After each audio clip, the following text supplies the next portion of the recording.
రోజైతే శాంగడ్ల కూర అయితే చేసాను అనమాట. శాంగడ్ల కూర అంటే మా పిల్లలకైతే చాలా ఇష్టం అనమాట. వాళ్ళకైతే భలే ప్రాణం మా పిల్లలకి. నేను చెప్పాను కదా, పాలు మరగపెట్టుకుంటే తాగితే జలుబు అయితే నాకు వదిలిపోయిందనమాట. మీరు కూడా ఎప్పుడైనా జలుబు చేసినా దగ్గు చేసినా అలా పాలు 6 లీటర్ పాలు తీసుకోండి అనేది బాగా మరకిచ్చేసి దాన్ని ఒక అర గ్లాస్ వచ్చేదాకా పెట్టుకొని ఆ తర్వాత మిరియాలు పసుపు పొడేసి కలబెట్టుకొని తాగేసాను అనమాట. చాలా బాగా పనిచేసింది. నాకైతే జలుబు అనేది లేకుండా పోయిందనమాట. ఇంకైతే శాంగడ్ల కూర అయితే చేశాను, కనిపించలేదా? శాంగడ్ల కూర అన్నం అయితే చేశాను అనమాట. పిల్లలు ఆల్రెడీ తినేసారని కుమ్మేశారు. ఈరోజు అయితే మా వాళ్ళు శాంగడ్ల కూర సూపర్ ఉందనమాట. వాళ్ళకి భలే నచ్చి శాంగడ్ల కూర అంటే మా వాడికి అయితే భలే ప్రాణము. ఇంకా దీపం అయితే పెట్టేశాను. ఎలాగుంది? బాగుందా మా పూజ గది? ఒకరు అన్న కింద అయితే కామెంట్ చేస్తే కదా నాకు తెలిసేది ఎలాగుందో నా పూజ గది అని. ఒకరు కూడా కామెంట్ చేయరు కింద.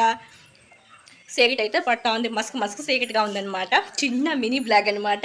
మన వీడియో ఎలాగున్నది కింద అయితే కామెంట్ చేయండి.